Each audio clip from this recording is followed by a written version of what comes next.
Joe Biden's presidency is hanging by a thread. The long knives of the Democratic Party have now been unleashed inwards at one of their own.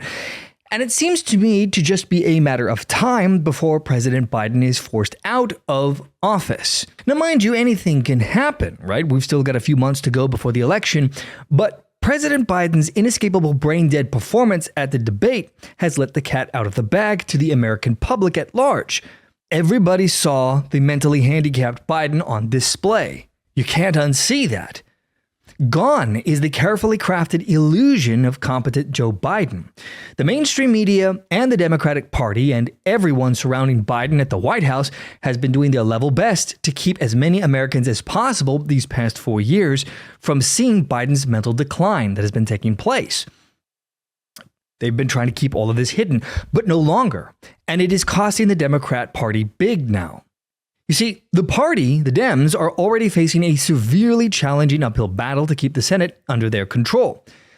23 out of the 34 Senate seats that are up for re-election here in November are held by Democrats, and 8 of those seats are vulnerable to Republican takeover. And if Trump does well in the elections, Katie barred the door, it's all over. Now, the seats at risk here include West Virginia, Montana, Ohio, Arizona, Nevada, Michigan, Pennsylvania, and Wisconsin. If Biden continues to crater, we could be looking at a potential bloodbath for the Democratic Party come November, the likes of which we have not seen perhaps since Ronald Reagan dismantled Jimmy Carter in 1980. So the panic is real. The Democratic Party knows they are in deep, deep trouble. But the problem is, by covering for the mentally declining Biden back in 2020, they are now saddled with a president who at the best of times can barely read a teleprompter reasonably well. And at the worst of times, you get situations like this. We talked about at the conference overall, we talked about stability. We talked about making sure that the third world, the Southern Hemisphere had access to change it, had access. It wasn't confrontational at all. He came up with Thank you, everybody. This ends the press conference. Thanks, everyone. Thank you. This, by the way, that video that we just watched, this is September of last year. This has been going on for a long time. And the Democrat Party has known this, and so has the mainstream media, but they've been doing everything in their power to hide this from the American people. And so here we are. The chorus of calls to have Biden step down are mounting with each passing day. The mainstream media and unelected Democrats have now joined in the throng of pointing out Biden's mental decline. They know they're in deep trouble and they are trying to salvage this situation. But the problem is, once you put that out there and you stop hiding this, there's no way to put that genie back in the bottle. The public has now seen. Which is why I believe that the replacement of Biden is inevitable. The only real question in my mind is, will it be sooner or later? Now, sooner would be helpful for the Democratic Party, although this unprecedented step will still be quite damaging to the party at large. I mean, outside of a scenario where you put in Kamala Harris at the top of the ticket, anyone that the Democrat Party chooses to replace Biden would be done in the most undemocratic way possible. They would be choosing a presidential candidate by fiat. And it would be public, and the repercussions of such a move would continue to deteriorate the Democrats' reputation as a party of the people. But the Democrat Party is between a rock and a hard place. They are damned if they do, and they are damned if they don't. So what if they stay with Kamala Harris? Well, the woman is an unlikable walking buffoon, and nobody respects her. She perhaps is one of the most unpopular vice presidents in modern history, certainly in my lifetime. So what is the Democratic Party to do here? Well, this is where things are getting interesting. Jumping into the mix, we now have the first elected Democrat House member, Representative Lloyd Doggett, who is openly calling for Biden to just drop out.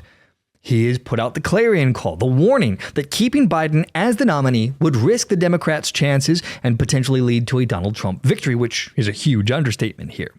The congressman drew a parallel between Biden and Lyndon Johnson, who once represented Doggett's district, and he is suggesting that Joe Biden should follow Johnson's example and just withdraw from the race. Now, he did all of this while still expressing deep respect for President Biden's accomplishments, and he emphasized the need to prioritize the country's interests over personal ambitions.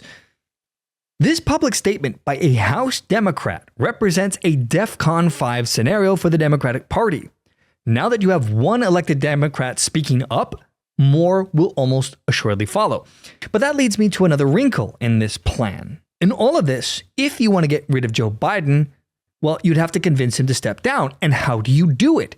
He's clearly not mentally all there. Obviously, the best course of action would be to get Joe Biden to willingly resign. But can that be done? And it doesn't help that he's surrounded by sycophants and people that are encouraging him to stay in. Let's take his wife, for example, Jill Biden. She likes her place in the sun. She likes that power that she's adjacent to. And so she's backing her president to hold on to the presidency. She wants to maintain her hold on power. So this presents a unique situation, which then brings us to the question of how do you get a man who appears to be suffering from some sort of dementia to drop out, to go against his desire to stay where he's at? Well, there is the option of trying to bribe his wife and those around him that are controlling him with some sort of consolation prize. That would be your best bet. But, then you have the issue of can you get that done? And that then takes us to another option, which is to isolate the people behind Joe Biden, those that are pulling his strings, isolate and intimidate. And that appears to be one of the tactics that is now being deployed against the Biden administration. Take a look at this news article. This is from Fox News, this is written by Timothy Narazi, and it's titled, Biden staff scared of him, senior admin official says, and White House hits back. It seems like Biden needs a nap, and America needs a leader who has the energy to be president. Some of President Biden's top officials are scared of displeasing him in daily briefings, according to a new report. The president's inner circle has become tighter and tighter as he has become more difficult to deal with in day-to-day business, according to a Tuesday report from Political. You don't say. It's like, you can't include that. That will set him off. Or put that in. He likes that, a senior administration official told Political. It's a Rorschach test, not a briefing, because he is not a pleasant person to be around. When he's being briefed, it's very difficult and people are scared of him. The official told Political that Biden is unwilling to take advice from outside his small inner circle, becoming increasingly isolated from wider public opinion and input. He doesn't take advice from anyone other than those few top aides, and it becomes a perfect storm because he just gets more and more isolated from the efforts to control it. And again, according to the report told to Political. Now, White House Senior Deputy Press Secretary Andrea Bates pushed back on the Political's report claim that the staff are afraid of the president, telling Fox News Digital that that's simply not who Biden is.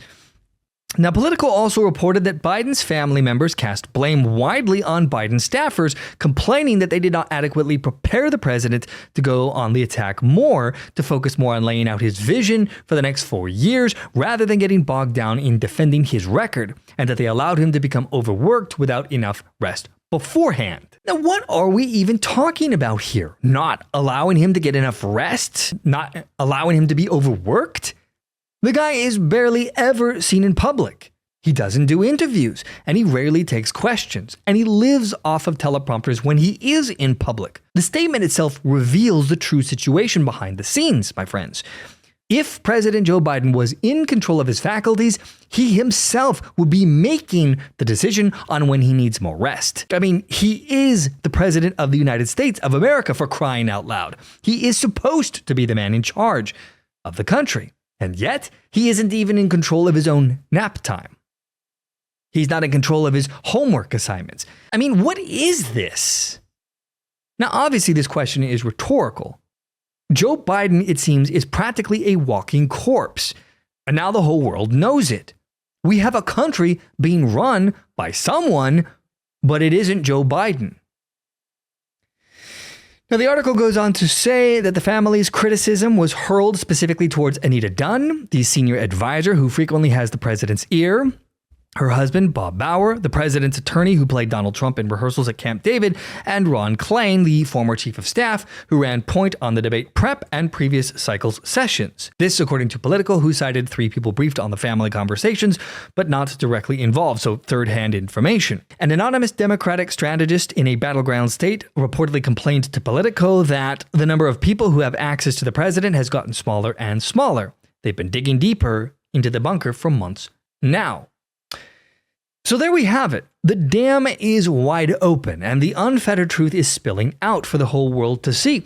And the mainstream media is eagerly reporting this, which goes back to my theory that this is an intimidation tactic. They are trying to get people like Jill Biden to convince her husband to drop out here.